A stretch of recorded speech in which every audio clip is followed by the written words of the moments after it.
nourish your Sigma grind set.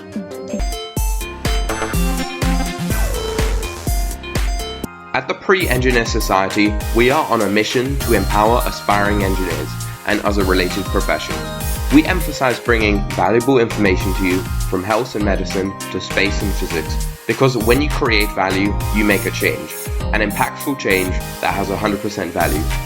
Pre-Engineer Society, nourish your Sigma grind set.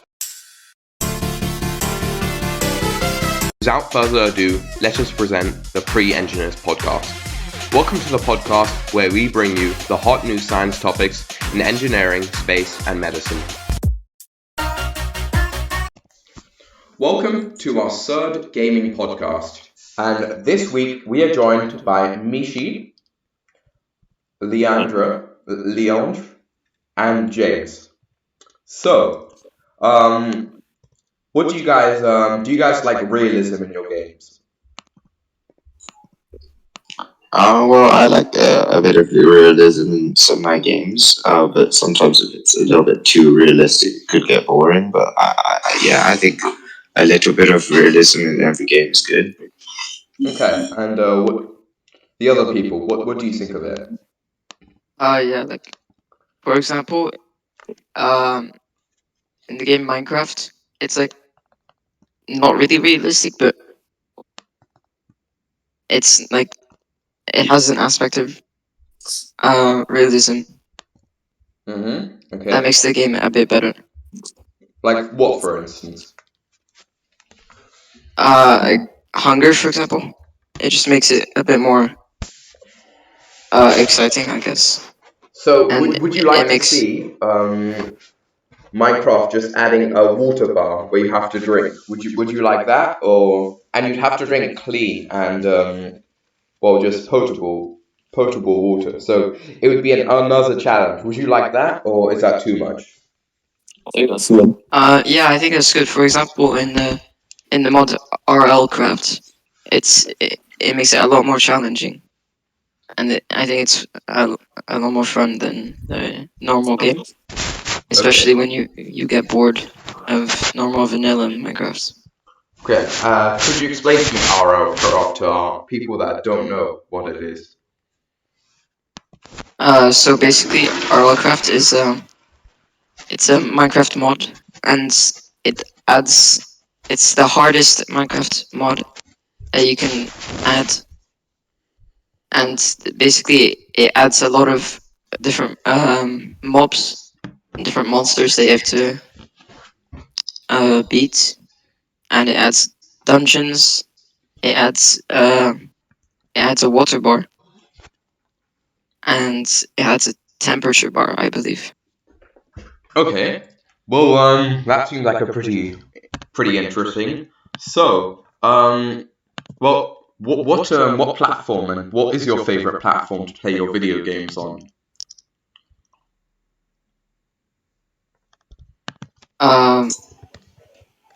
Well, Play I on think console? probably Windows is the best, if Okay. that's what you mean. Yeah. So you're more of a Windows person. What do you think, Michi? Are Well, you for Windows or? oh, Oh wait. Oh, another wasp came into his room. Oh, probably you continue then. me. Okay. Yeah. Um.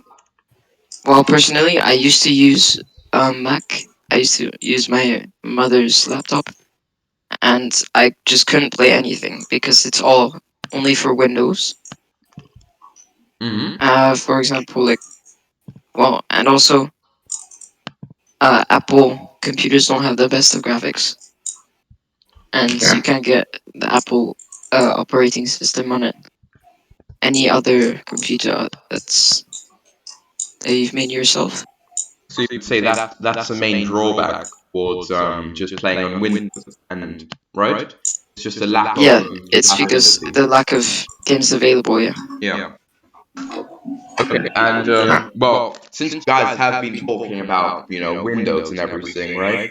What platform do you guys all know? What you guys use Steam? Yeah. And we also use Epic Games.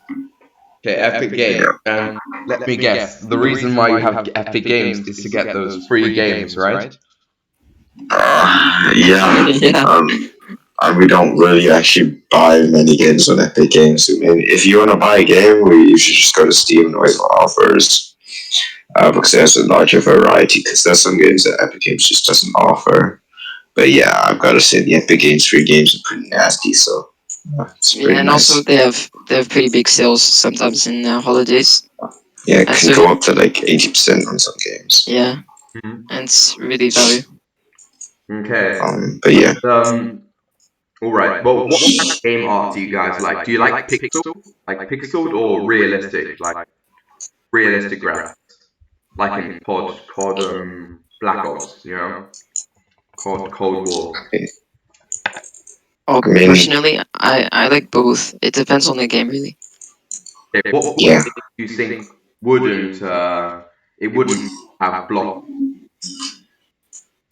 graphics? yeah. I do feel like if you make like a non-pixelated game, you can like, get much more immersion and like you can get a better experience out of it. I mean, you can create a much more serious game. I mean, like I couldn't imagine playing like like I mean, some pixel games are fun, but I mean, just like Roblox and Minecraft are like they're not really amazing games that you get like in awe by. So I mean, it's whatever you like.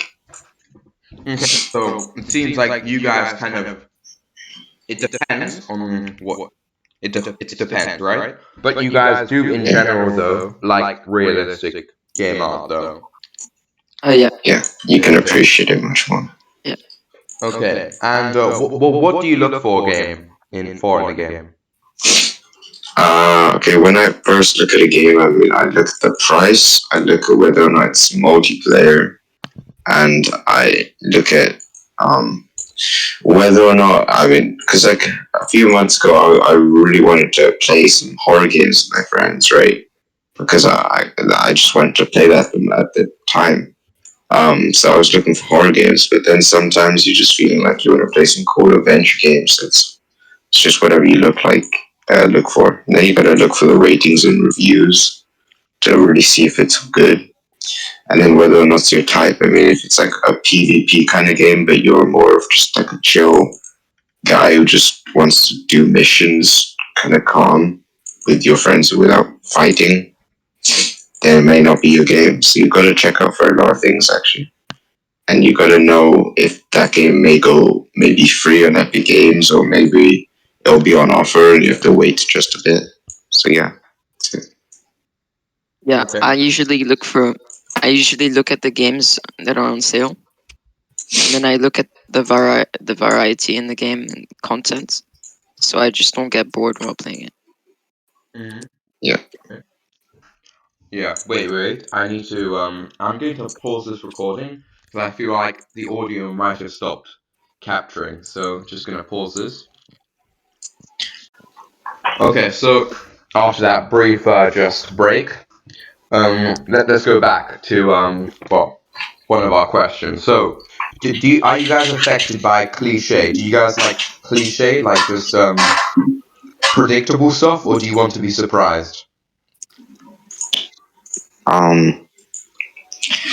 Well, I mean, okay. I mean that mainly refers to if you're playing like a campaign game, right? Like, I mean, if you're playing campaign game, I'd really like to be surprised. I mean, sometimes there's some really like cool betrayals, and that just livens it up and just makes the story better. So I actually do prefer being surprised, but sometimes I just like some like normal, consistent gameplay for most of it. But having like a couple big surprises in the game really uh, helps a lot. But if they're just surprises everywhere, you just don't know what will happen. It's kind of could get a bit confusing.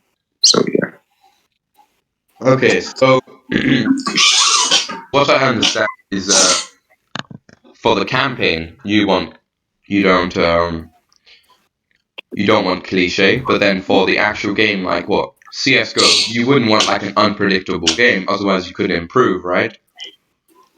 Um, I mean, I don't know how they'd make unpredictable.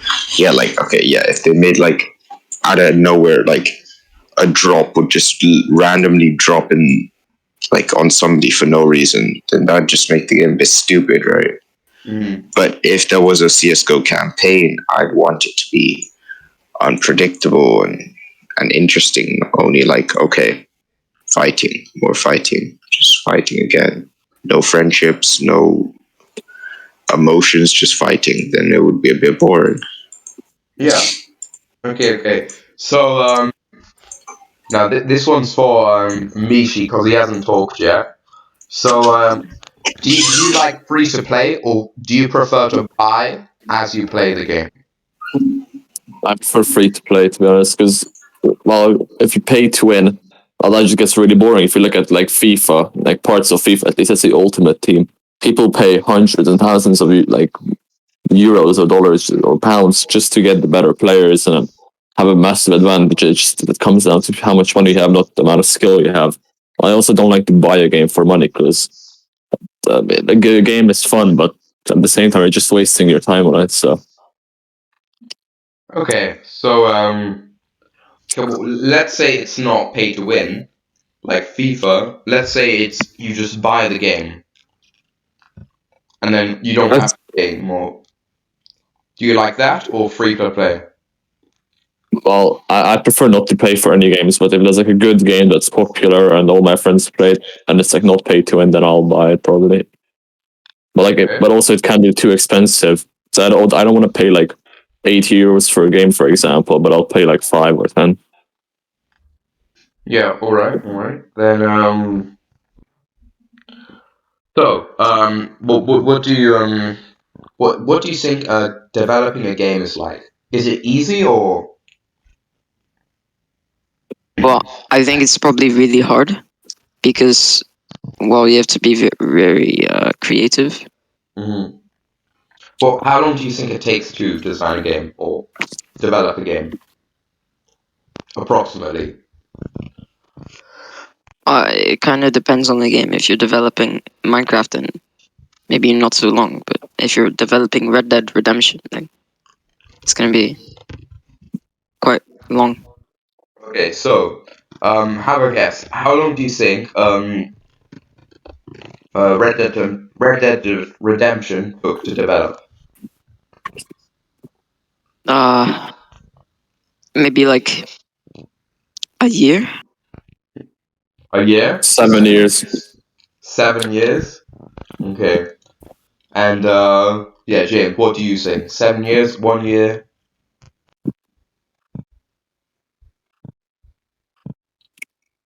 James?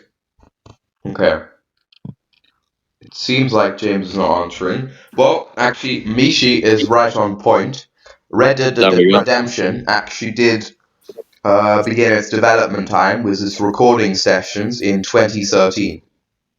So, yeah, Red Dead Redemption has been in development for a long time. So, 7 years actually, exactly like Mishi said. And, well, why do you think that's the case? What makes the game development time so long?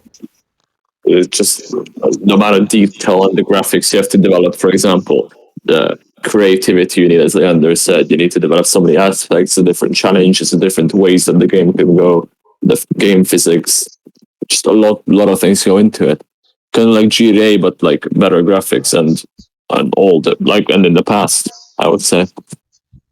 Yeah, I definitely I think adding all those fine details that the game are just you don't really appreciate it until you actually realize. Like for instance, I'm trying to remember.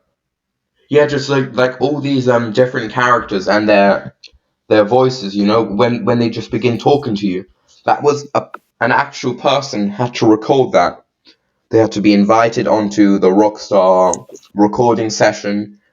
And yeah, it's just those small things, you know. You don't realize that recording one person's voice could probably take like a day, and when you have like 5,000 voices, that takes so much time. And there's also a lot of producers, or I mean, a lot of game developers who produce the games. At Yeah. the same time, like there's so many animations that say you open a door. That takes a lot of time to like perfectly develop the animation. Yeah, and I heard that developing doors. I think I saw a video on it on YouTube, and it said like it was surprisingly extremely hard to get it right. Yeah. Okay. Well, now let's what do you guys not like about gaming? Because I can imagine that developing it must be an interesting process, but must also take a long time. And I think then, because it takes so long, right? There must be some faults that you see in the game, because I've never heard anyone ever say that like a game is completely perfect, you know, void of flaws. Like, Yeah, like you must have got what one did you call error. that? A Cyberpunk, right? That was the name. Like that game, it took some time to develop it. They wanted to make like a futurist GTA. Just turned out terrible. Like full of glitch. I mean, it wasn't like terrible. It was full of glitches, and in the end, it just became really boring for everyone, and it cost a lot of money. Yeah. So no, what was bad about it? So it was the glitches, but what else? Was it just the story was boring, or? I didn't play it, but what I heard was the glitches.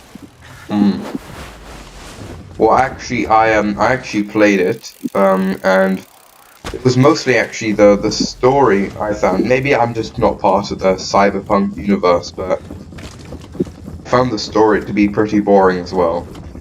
I guess that's just me. I don't know. There was just not too much really. It was kind of a dead world. It seemed really big, but if you really looked at it, there was no detail added to it. And I guess that's what I found fun of it. Fun. And okay, well now let's go now to what do you guys see for the future of gaming? Like where will gaming end up in the future? There's definitely gonna be more, even 4 or 5D games where you can like sit in a chair, move your arms around, and just I don't even know, just artificial intelligence at its highest. I can't really say too much because I can't like I don't know what an artificial intelligence will bring in the future exactly, but I can predict a few stuff, I guess. Okay, Yeah, well- you can't really like predict the future. I guess time will tell. Yeah, like a few decades ago, no one thought we'd have the technology we have today. No one could predict that we're gonna be playing car soccer on a 23-inch screen. Yeah. So well actually do you guys know what virtual reality is? Because what a lot Yeah. of people are saying is that virtual reality is going to be the future of gaming. Do you agree?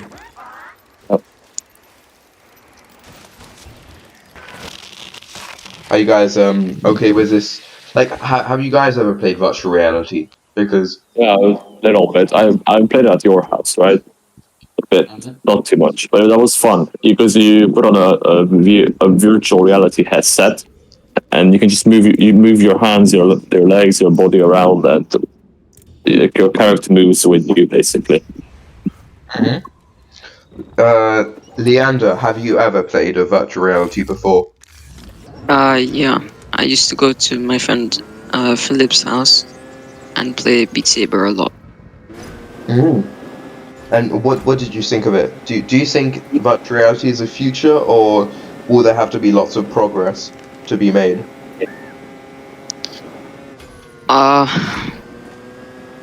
like I said before, you can't really predict the future, but I think a lot of progress has to be made because right now every single like VR game is just kind of like Roblox and Minecraft, just blocks. There's no really like extremely immersive, realistic game yet.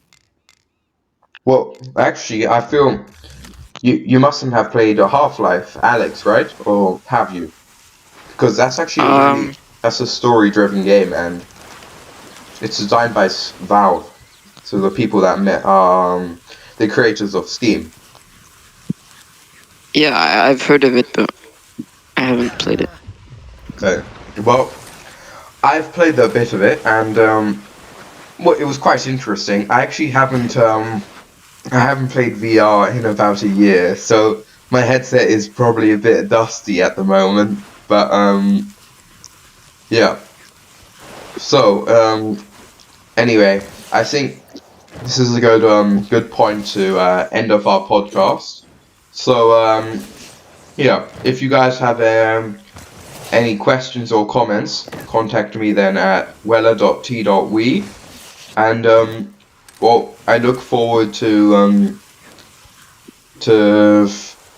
I don't know, for you to join and listen to our podcast next week, or no, actually the gaming podcast is every month, so yeah, I look forward to well, I hope that you listen to our podcast next month. So thank you and goodbye. Right.